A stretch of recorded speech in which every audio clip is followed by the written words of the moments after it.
Good afternoon, everybody. My name is Nicholas Lynch. I'm a consultant working with the Institute of Leadership and Management, and I'd like to welcome you to today's webinar, Ownership, Critical Reflection. It's my pleasure to introduce Linda Lawrence Wilkes. Linda's career background is in teaching in higher education. She's been involved in widening participation projects, course leadership, and teaching on degree programs, including teacher education, leadership, and business management.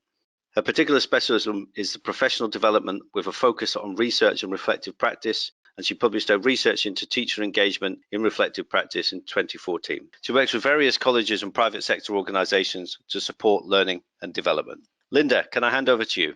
Yes, thanks for the introduction, Nicholas. Good afternoon, everybody.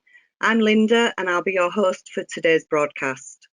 As Nicholas says, I've worked as a manager and HR generalist, so I've got direct experience of leading a team and drawing on a range of leader experiences.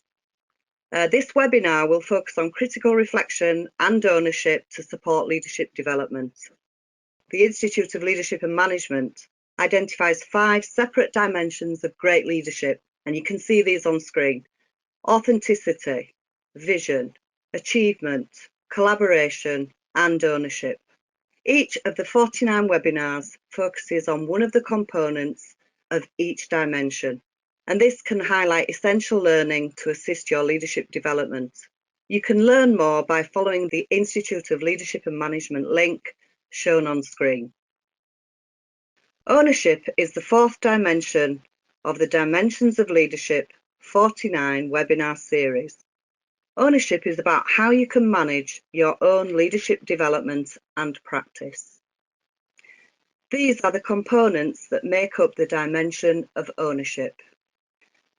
The Institute of Leadership and Management believes that great leaders demonstrate ownership by taking responsibility for their own actions and interactions. These leaders are recognised for their ability to use initiative, be decisive, continuously learn, and solve problems. They're also known for their reliability and consistency. Today's webinar will explore critical reflection. This is a key component to support ownership for learning and problem solving in leadership activities. Reflection is viewed as a way of thinking about things that have happened.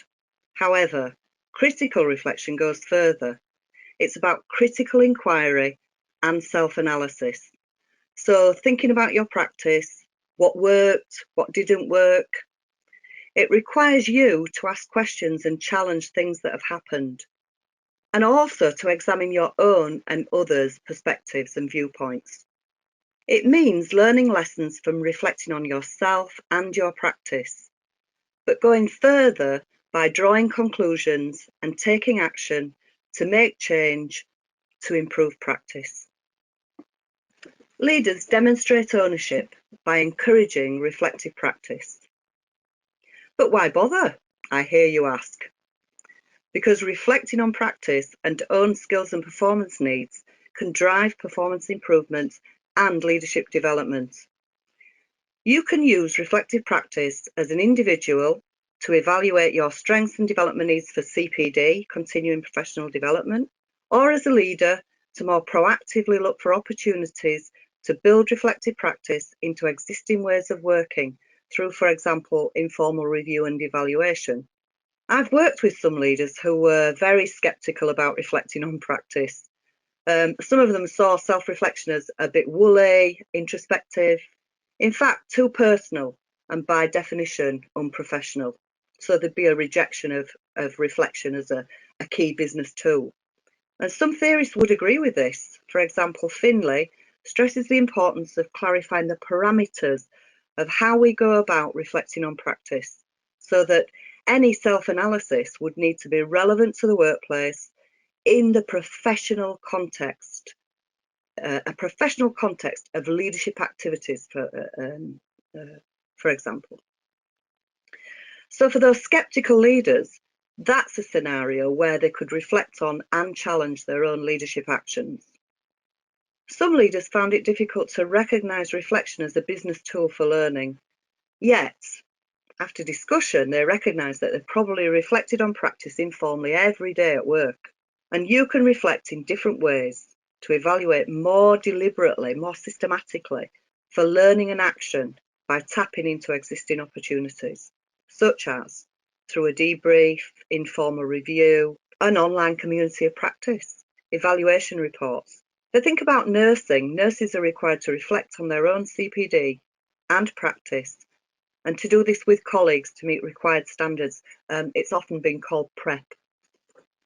Critical reflection uses inquiry, questioning, self-analysis, and self-assessment to guide critical thinking and to support reflective practice and action learning methods that can promote learning at both individual and organisational levels. Critical thinking is about a self-guided and self-disciplined way of thinking. It's about reasonable and reflective thinking that's focused on deciding what to believe or what to do. It's about how you use your thinking to reason things through and raise questions. It's about how you gather and weigh the evidence and how you can avoid jumping to conclusions. So it's about finding evidence-based truth and not just accepting what's presented at face value. A critical thinker raises vital questions and problems, gathers and assesses the relevant information, comes to well-reasoned conclusions and solutions, and then tests them against relevant criteria and standards. Thinks open-mindedly, recognising and assessing their assumptions, implications, and the practical consequences. Communicates effectively with others in working out solutions to complex problems. And you can find more about this from the Foundation for Critical Thinking. To develop critical thinking, Lau proposes that you need to be able to assess evidence, seek its relevance, and gain knowledge. Taking an objective view, being aware of assumptions and preconceptions that can lead to bias in making judgments. I think, we can all do that. And influences how we relate to others. Not accepting the status quo, but questioning and looking beyond the surface to find evidence-based truth. To do this means evaluating data for analytics-based insights, so basing insights on robust evidence. Developing critical thinking can help you to make better decisions and build more effective relationships. And that's important because leaders and managers get things done through people. Okay, so what is self-reflection? Self-reflection is to engage in a deliberate mental process of thinking about or contemplating things that have happened, what we experienced, what was learned from our own and others' perspectives. And it also means looking beyond the surface to find the truth, draw conclusions in order to build new knowledge. Simple reflection is contemplation. It's just, almost daydreaming. You can be thinking about something, but it's got no real purpose. It's a bit of an ad hoc process. If you think about when you've reflected on something that went badly, you may have picked up on a mistake or something you noticed at the time. However, did you draw any conclusions? Did you make any changes as a result of that reflection? Donald Sean talks about how we reflect in action as we're experiencing an event or something that's happened at work. But often the learning is forgotten and we might repeat the same mistakes. I know I've done that many times. Unless there are real consequences for not taking action for change, for example, breaking your leg on the ski slope, it's very likely that the unfortunate skier would have reflected on what happened and considered options for change to avoid the same consequences. But on an everyday basis, we don't always see the consequences of our actions. However, with reflection, we could be more proactive in self-assessing current skills, strengths, and skills gaps and plan ahead. And that can help us take control of our own professional learning and development. Your own organisation might have online or intranet facilities that can enable you to reflect for self-development. Or you could gain feedback from others to help you review and evaluate skills, strengths, and development needs. There are many websites out there that can offer free self-analysis tools to aid self-reflection and development. Critical reflection is contemplation with evaluation, so it goes further than contemplation alone. It's a more deliberate reflective process described by Sean as reflecting on action, so it would happen after an event or experience. And it involves looking back at something that's happened and evaluating the situation, looking at other people's point of view, considering your own strengths and weaknesses, your own and others' responsibilities, and your emotions at the time. It's a bit like standing back from yourself, getting a helicopter view. And it means then that you can become more aware of the limits of your own knowledge, how your values, beliefs and assumptions, especially assumptions, can influence behaviour and interactions. Reflecting on and evaluating critical incidents at work can help you to become more aware of your own role and others' actions and the impact on the outcome of an incident. And by critical incident, I don't mean like A&E critical, but more like anything that's happened at work in the course of a routine job or task. It can be quite small, but learning can be gained from that.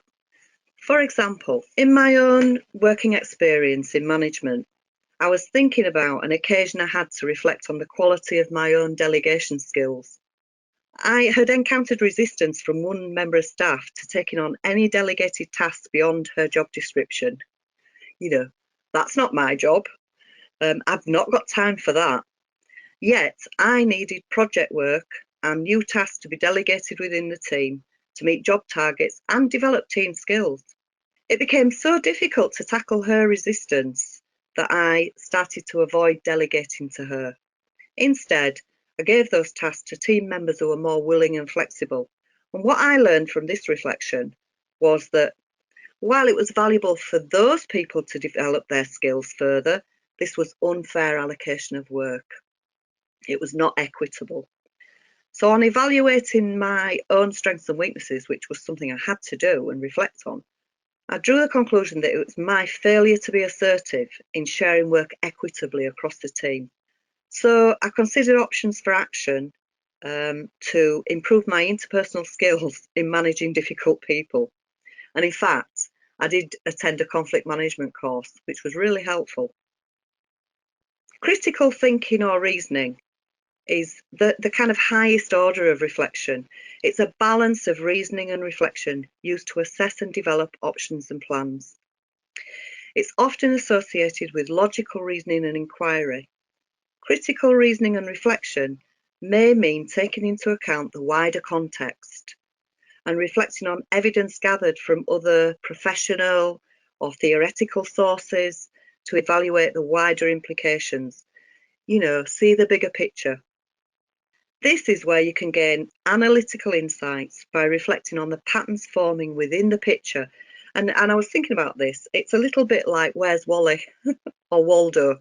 Looking at the picture and suddenly seeing Wally stand out. Once it's seen, you never forget. When you go back to that picture, you find him straight away.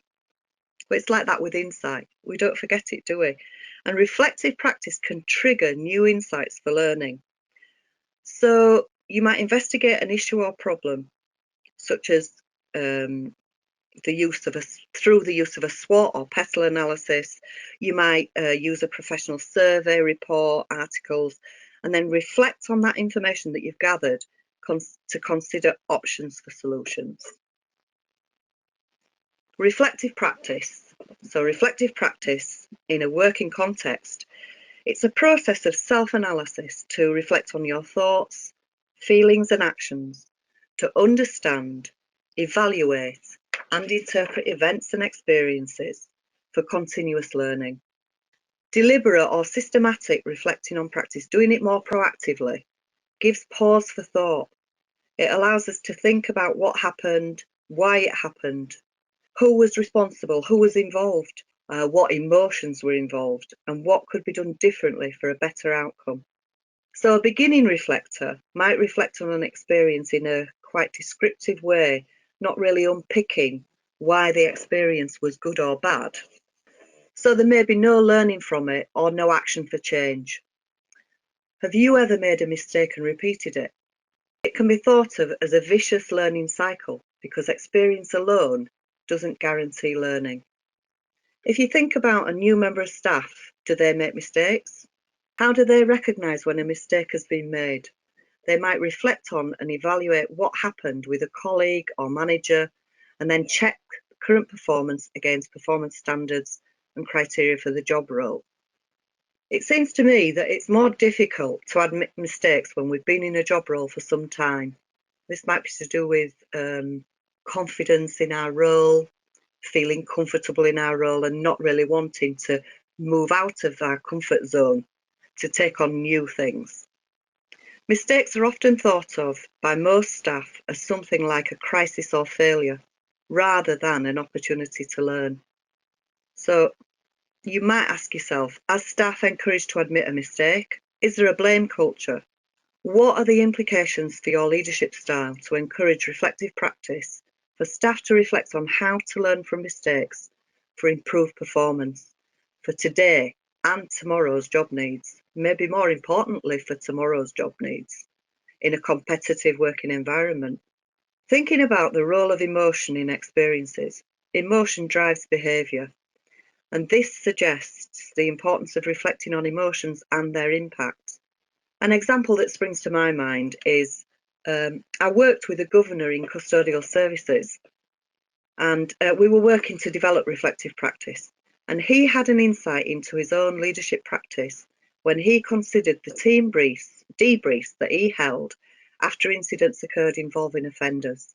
He realised his debrief was fraught with emotion as it was held immediately after an event.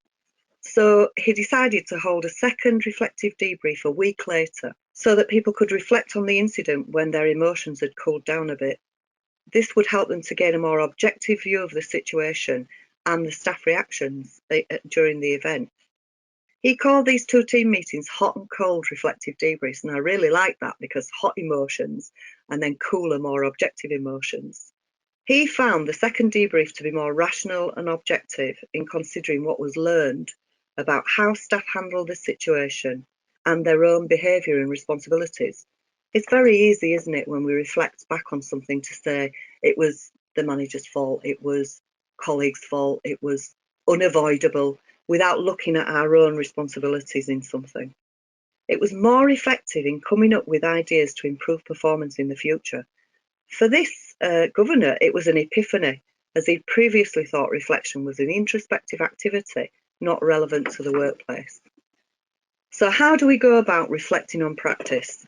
Drawing on Kolb's ideas, Gibbs recognises, and his model shown here on screen, he recognises that reflection and action is needed for effective learning. And he designed this model to promote deliberate reflection through a cycle of description, analysis and evaluation that was able to link insight and learning to inform practice. This cycle suggests that reflecting alone is not enough, and that would be contemplation without a purpose, as we talked about earlier, a simple reflection. For critical reflection, there needs to be conclusions drawn and actions planned to put learning into practice. That's really important, and that's what Gibbs Cycle recognises. The Borton model uses a similar framework, and you might be familiar with it. It's called What, So What, and Now What. It's a more simplified structure for reflecting on practice, and you can read more about that in Leadership Essentials, number 35, Critical Reflection. Action learning is a method that uses reflection. It's a problem-solving process that utilises critical thinking and reflective practice to reflect on problems or issues for organisational development. Revens encourage small groups to collaborate together to solve problems by asking questions that could trigger solutions to improve practice. For continuous practice improvement, Revens' equation of programming and questioning leading to learning has been recently expanded to include reflection. Reflection has been added on the basis that insightful questions prompt thoughtful reflection. Insightful questions prompt thoughtful reflection. You could think of that as a good rationale for reflecting on practice. It's the insights gained from reflecting on practice and mistakes as well as successes that can trigger ideas for solutions leading to action for change and continuous improvement. Action learning sets involve small groups working together and meeting regularly to work on a problem. I think quality circles springs to mind for me, where people from different departments come together to work on projects and find solutions to problems and working from different perspectives. When people can work together, they're able to learn from each other. It's a social learning process, and they can share ideas and experiences. It's these different perspectives that offer richer potential for learning. Collaborative working encourages dialogue and reflection, and that can trigger light bulb moments and group insights. As we stated earlier in slide 10, the critical thinker communicates effectively with others to figure out solutions to complex problems. I learned more about how reflective practice could be used as a learning tool by collaborating with teaching colleagues to collect practice-based evidence of their experiences, along with theoretical and professional sources to gather evidence about best reflective practice.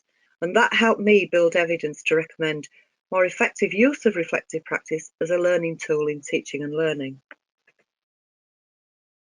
Learning sets are more effective when using a facilitator or coach. I think you can manage without a coach, but a coach can just bring things together.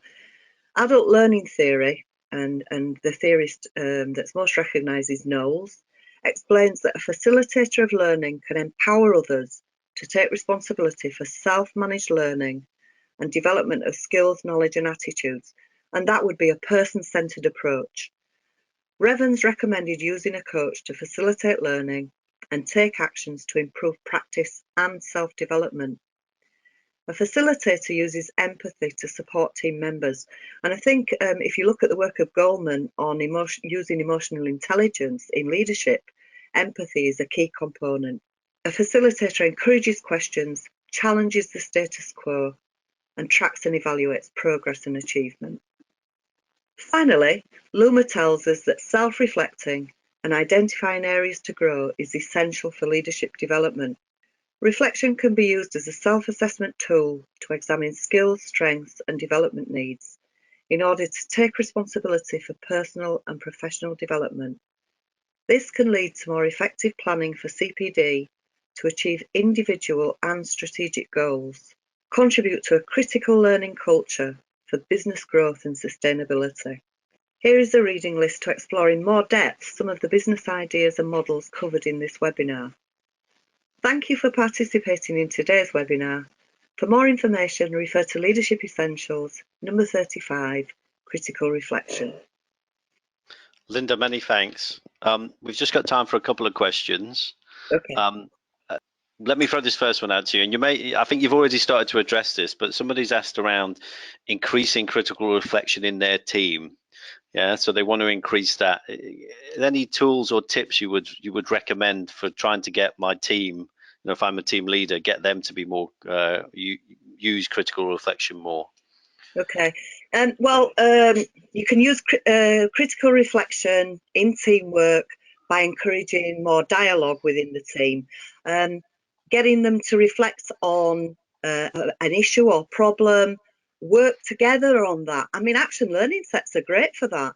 And if you think about action learning sets, working within a team is a very similar process, but it means building up enough trust within the team for people to be able to truly reflect. And this goes back to an earlier discussion on adding, thinking about admitting mistakes, considering areas for development, and being able to be honest about that, and maybe encouraging that process of honesty in order to look at how those mistakes can, how we can find solutions to address those mistakes in order to improve performance, and really helping people within the team to take ownership of that process is really important.